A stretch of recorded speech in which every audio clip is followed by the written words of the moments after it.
people.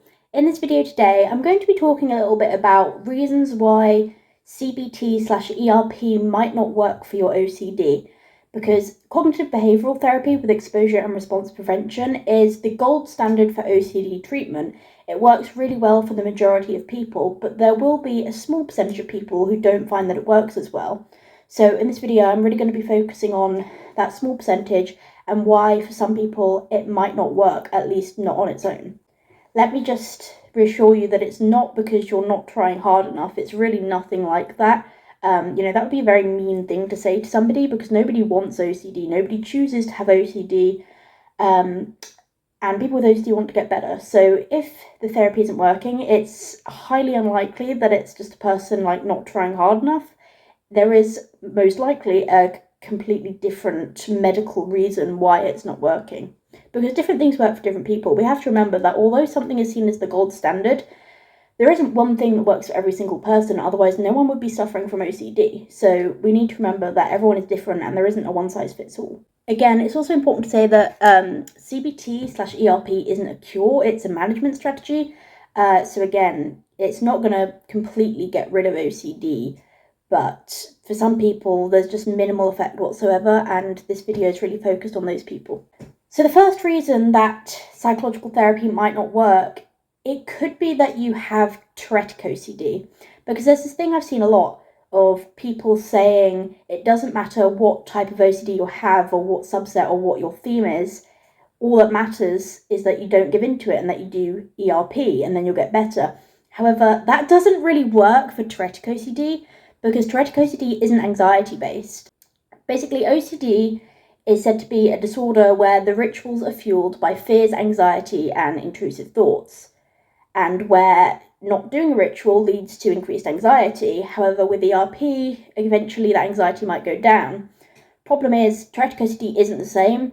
In the rituals of Tourettic OCD, they're fueled by physical sensations called premonitory urges, the same thing that fuels tics.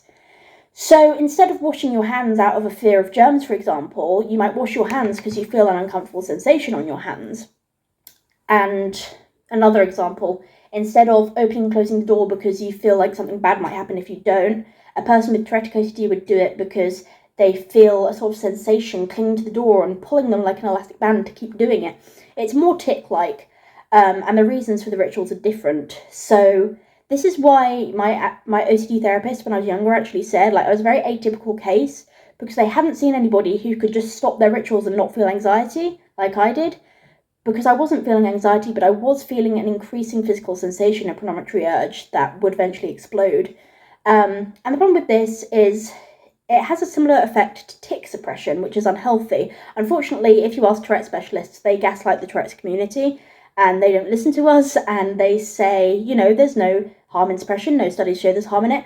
But over 90% of people with Tourette syndrome actually say that suppression makes them worse. For me, it always has. If I suppress my tics for a day, in the evening, I'll have a full-on tic attack. And if I don't suppress, that doesn't happen. And as a child, tic suppression or suppressing these Tourettic OCD rituals, it would just build up and up and up and up. And the urge would get stronger and stronger until it would explode out as a rage attack. And I'd involuntarily be violent and nothing could stop it, apart from not suppressing. So, the majority of people with Tourette's and Tourettic OCD find suppression unhealthy. So ERP is basically just adding to that suppression. And this is why ERP never worked for me and only ever made me worse, because it was basically just like tic suppression. Instead, you have to get to the root and eliminate the urge, get rid of the urge. And that's often done through medications to I went on risperidone. That was an antipsychotic, sometimes used to manage tics, and it reduced the urge, and therefore I didn't have to tic as much, but it also stopped my Tourettic OCD rituals. So there are specific medications that are often used in people with tics that can also be helpful for Tourettic OCD, because the thing that is fueling the rituals is the same as the thing that fuels tics. And this is why SSRI antidepressants didn't work for me as a kid, because they're supposed to reduce anxiety, but my rituals weren't fueled by anxiety, so reducing anxiety didn't actually help. So Tourettic OCD is a bit different. You might find that ERP just acts like tic suppression and makes things worse later on, like the majority of people with Tourette's report.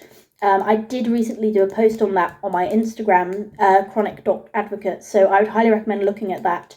It's actually such an important thing to raise awareness of. But yeah, that's why psychological therapy didn't work for me. I needed the medication for tics instead of psychological therapy because it wasn't a psychological issue. And one of my psychologists actually noticed this, and they actually said, like, there is no psychological issue here.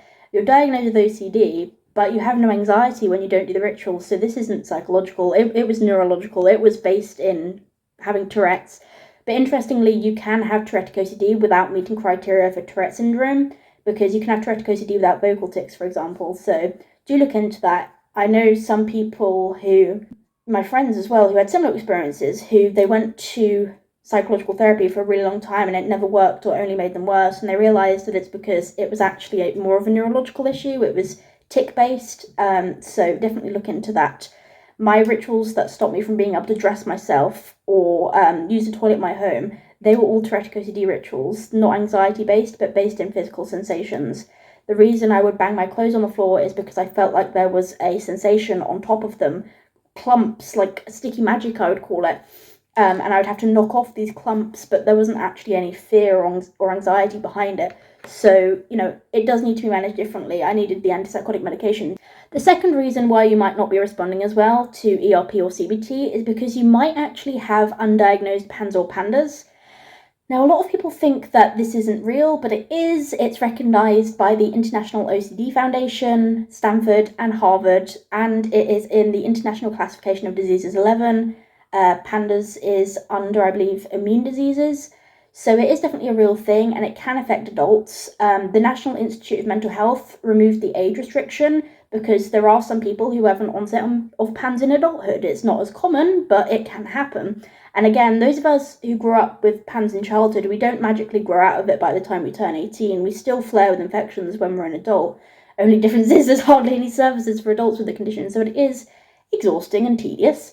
But this could be a reason why it's not working, because PANDAS and PANS, psychological therapy won't work until you've addressed the autoimmunity. They're autoimmune diseases most of the time, triggered by an infection.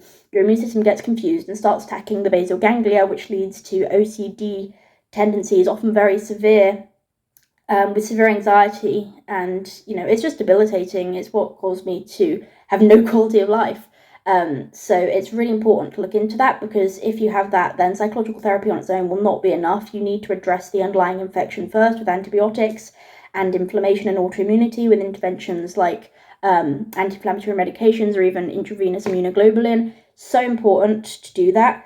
And I think it's important to suspect PANDAS or PANS if you notice your symptoms getting worse with any infection, or if you have certain symptoms that don't really add up just with OCD. For example, developmental regression, tics, dilated pupils, decline in handwriting and maths ability. These are all things that can occur in PANDAS and PANS, but aren't really seen in OCD on its own. So, if you have any of those sorts of traits that don't fully fit into the OCD category, you could have something like PANDAS or PANS. CBT won't address all of the symptoms of that condition, and it won't lead to long-lasting relief unless you address the inflammation. If your immune system's constantly attacking the part of your brain associated with thoughts and emotions, no amount of psychological therapy can change that until that has been addressed first. Then this psychological therapy can help to address the residual symptoms. So do look into that as well. My parents wasted thousands of pounds on CBT when I was younger because it never worked. Like thousands of pounds and years wasted because I had PANS and Tourettic OCD. And we live in such a world where people just think it's one size fits all. They think if you have OCD, you do this and you'll get better. But sometimes it isn't that simple. Sometimes there are other factors to consider. And that's why I needed a totally different intervention. Rather than SSRIs and CBT that I was on for years, I needed antipsychotics and antibiotics and interventions to reduce inflammation. So, it's not really one size fits all. Sadly, a lot of the OCD organisations really ignore this because, of course, they have to cater to the majority, and the majority of people do have classic OCD, but then those of us who are more complex do fall through the cracks and we get ignored. And it is really frustrating, actually, because I saw this OCD therapist on Instagram say, if you are wondering if your OCD is atypical, it's not. A lot of people wonder that, but it's not. You just need to do ERP. And I didn't really like that because I know they're just trying to stop people from having meter OCD obsessions and stop people's OCD from tricking them and saying that they don't have OCD. However, the truth is that some of us are actually atypical. I had 2 OCD specialists say that I was very atypical and they've never seen anything like my case. And I had a psychiatrist who said, CBT won't work, and they were right, actually. So we really need to stop this one-size-fits-all approach, because it really isn't helpful. It causes us to waste thousands of pounds and years on something that doesn't work, when we could have just got to the root in the first place and identified that this is actually more tic-like. You need medication for tics, and you have brain inflammation and underlying infections that need to be addressed, and it could have saved so many years of struggle, but there we go. But if you suspect you have PANDAS or PANS, do contact a PANDAS or PANS charity, because a lot of doctors don't really understand these conditions. You need to see a specialist, and I think that a charity would be able to direct you to your nearest specialist, which could potentially be helpful for an assessment. The third reason that you may not respond as well to psychological therapy for OCD, it could be that you've actually got something else going on at the same time. So you could have OCD, but you could also have delusions. This is particularly important to look into if you have been labelled as having low to no insight, because most people with OCD, they will know that their rituals are irrational. They will know that, rationally this bad thing won't happen, but I still feel the need to do the ritual anyway. But if you have low insight, where you genuinely believe that something bad will happen, and you fully believe that, and nothing can convince you otherwise, that could be the sign of a more delusional issue, in which case could be part of psychosis. I had this from PANS. PANS can cause psychosis as well as OCD, and I fully believed that my thoughts would contribute to the end of the world and that the aliens in the afterlife would be angry at me. Like, I fully believed that.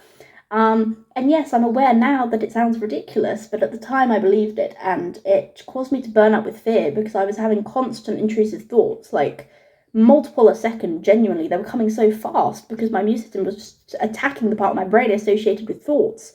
And I genuinely believed that bad things were going to happen, because I couldn't keep up. I couldn't physically do the rituals because it was just going so fast. So yeah, that was not good. That can be dangerous, because I was like, do I just have to sacrifice myself or something? Like, it can be dangerous, which is why if you have psychosis, it can't be managed like OCD on its own. Sort of psychotic traits will need to be addressed, sometimes with medication, often with medication, actually. So, OCD mixed with things like delusions will not be the same as OCD on its own. You do need a different intervention for that sort of thing. OCD mixed with tics will need a different intervention than OCD on its own. Even I think OCD with autism is different, because studies have shown that a lot of people with autism don't react as well to CBT. And to be fair, that was actually kind of the case with me, because the psychiatrist just said, if Romy isn't going to be able to talk, then CBT isn't going to be able to work. But the reason I wasn't talking is because he shouted at me for stuff I couldn't control, so obviously I wasn't going to talk to him. But anyway, trauma dump. No, but CBT, if a person is autistic and they take things very, very, very literally, sometimes the OCD rituals might not be classic OCD, because, for example, people with OCD know it's irrational. And even though people with OCD know it's irrational, they still have to do the ritual. And even if you were to tell a person with OCD, nothing bad is going to happen if you don't do it, they will know that it's true, but they will doubt it so much that they have to do the ritual anyway. But for me, there was a time where, when I realised that what I was doing wasn't necessary or wasn't rational, it stopped. And that isn't typical of OCD, so that was more of a sign of incredibly literal thinking. Being autistic, I thought that I had to do this obsessive ritual because I just thought it was rational, and only when I realised actually it wasn't, and I stopped being so literal, I just realised it wasn't necessary and I could stop. So that isn't really typical of OCD. You're not really supposed to just be able to stop when you realise, oh, this is unnecessary, because people with OCD do tend to know it's unnecessary but have to do it anyway. So sometimes, it's actually a mixture of autism in there, and it's causing literal thinking, which needs to be managed differently. So yeah, do look into that as well, because I'm autistic too. I literally tick off every one of these boxes of how OCD is can be atypical, and why you might not respond to the typical OCD interventions. I literally tick every box. It's terrible. I was saying I don't really like the one-size-fits-all approach, and I see this a lot. A lot of OCD specialists will be like, CBT, ERP, CBT, ERP, CBT, ERP, and they never look into anything else. And if their patients don't respond to it, then they just blame the patient and say that they're not trying hard enough, and that's really not okay. That's going to make someone's self-esteem a lot worse and make their mental health worse overall. So these specialists really need to do a better job and have a more individualized approach. Look into PANDAS, PANS, look into Tourettic OCD, look into autism, look into consider whether they're actually delusional, look into these things rather than assuming that everybody's the same, because you can have the same diagnosis but be affected totally differently, and different things work for different people. So I don't like the one-size-fits-all approach, and I think the CBT diagram is really oversimplified as well. Yeah, there's also this thing that a lot of CBT therapists say, where they say it's not the thoughts that's the problem, it's the reaction to them. But that's not necessarily true either, because the time where I had hundreds of, my mind split into 7 streams of thought, and I had multiple thoughts a second on each stream. And that was more mental tics, to be fair, because some of them were visual images of random things that weren't even bad or didn't cause any anxiety, but it was still strange, and that was disabling because I couldn't write simply because I couldn't focus. There was always this stuff coming to the forefront of my mind, and sometimes I would physically freeze and be unable to move because my mind was so cluttered that my motor part of my brain just kind of shut down.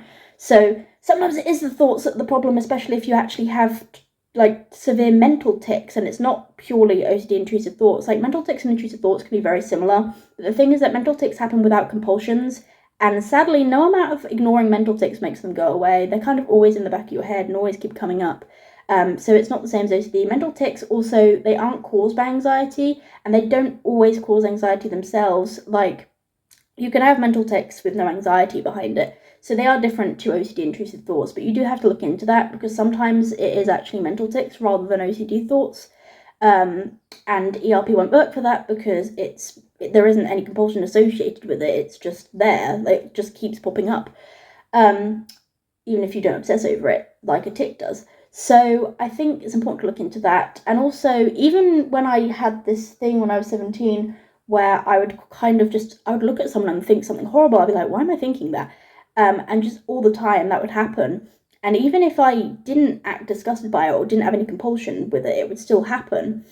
And now I realise that, an OCD specialist would say, no, you can't have OCD thoughts without compulsions. No, you do have compulsions. And they kind of blame you in that way. But it's actually a mental tic, because even if I didn't react, it would still keep happening. And eventually it started coming out as vocal tics instead. So that's when I was kind of reassured, and I knew that actually this isn't my fault. This is involuntary, because I was now saying it involuntarily rather than just thinking it. So, sometimes it is the thoughts that are the problem. Sometimes they're mental tics rather than part of OCD. Tourette's and OCD often co-occur, and PANDAS and PANS can cause both OCD and tics. So definitely consider that as well. Sometimes it is the thoughts that are the problem if it's a mental tic and they're occurring without compulsions. Because the thoughts that come up so often, they can just be so distracting. But yeah, I think a lot of OCD specialists don't understand that. I think OCD specialists should have an understanding of Tourette's, seeing as, again, they often co-occur, Tourette's and OCD, and also PANDAS and PANS cause both tics and OCD. So you need to really have an understanding of both, because for me it actually was the thoughts that are the problem, because they occurred without any compulsion and they were really distracting. So yeah. I just don't like the one-size-fits-all approach, and I think it's really important to consider these things, and not blame yourself, because it really isn't your fault if you don't respond to these therapies. Another thing as well is, some people will find ERP and CBT actually bad for their self-esteem, because they'll feel like it's their fault, and they'll feel shamed every time they do a ritual, and sometimes that lowering of self-esteem can actually impact you more than the OCD itself. As well as this, for some people, ERP is actually dangerous. If somebody, again, has low to no insight and their anxiety is so severe that they involuntarily turn to self-injurious behaviors to cope with it, some people really can't cope with not doing rituals because their anxiety is so severe that they immediately start banging their head on a wall or injuring themselves or becoming violent. And in that case, obviously, the psychological therapy just isn't going to work. It's going to be dangerous. I've had friends who have been told that therapy is dangerous for them because they can't cope with the anxiety of not doing rituals. It comes out in other ways which can be very, very dangerous. So OCD therapists really need to understand that. Some people will be okay if they take medication and then they can do the therapy, but even that isn't enough for some people, and that's why there are more options. Obviously PANDAS, PANS treatments, some cases of this are actually PANDAS or PANS and need immune interventions. But there are also other OCD interventions like deep brain stimulation. And interestingly, I also saw someone, I think it was I want to see TMS. It was like a magnetic thing, which I haven't looked into a lot, but I kind of want to look into more because there are other interventions for OCD, specifically severe cases. Even nutrition. There is an amazing Instagram page. I think it's just called Nutrition for OCD, and they talk about how the gut and the brain are connected, the importance of looking after your gut microbiome and things like that. There are different interventions if therapy doesn't work, so it isn't the end of the world, and I don't think it's healthy for OCD specialists to kind of keep pushing ERP and CBT as the be all and end all, because for a small percentage of people it doesn't work, and if they're made to feel like that's the only option, then they're going to feel really hopeless. But there actually are other options, so there is always hope. So this is why I don't like the one-size-fits-all perspective. This has turned into a bit of a ramble, but I think you get the idea. If you are not responding to ERP or CBT, you could actually have Tourettic OCD, you could have PANDAS or PANS, you could have delusions mixed in with OCD, you could have autism mixed in with OCD. You know, it's like a bit of flavour of everything, I guess. Like, it mixes in with different things, and that's why there is no one-size-fits-all approach. You have to address all of these different factors and not just one. So, you know, I hope this was helpful to watch. Please comment down below your experience with CBT ERP. Unfortunately, as I said, for me, it didn't really work, but everyone's different. And, you know, if you're one of the complex cases where you didn't respond to it because you have PANS or you have Tourettic OCD, you know, talk a bit about that as well, and we can hear what you say. Thank you. Bye.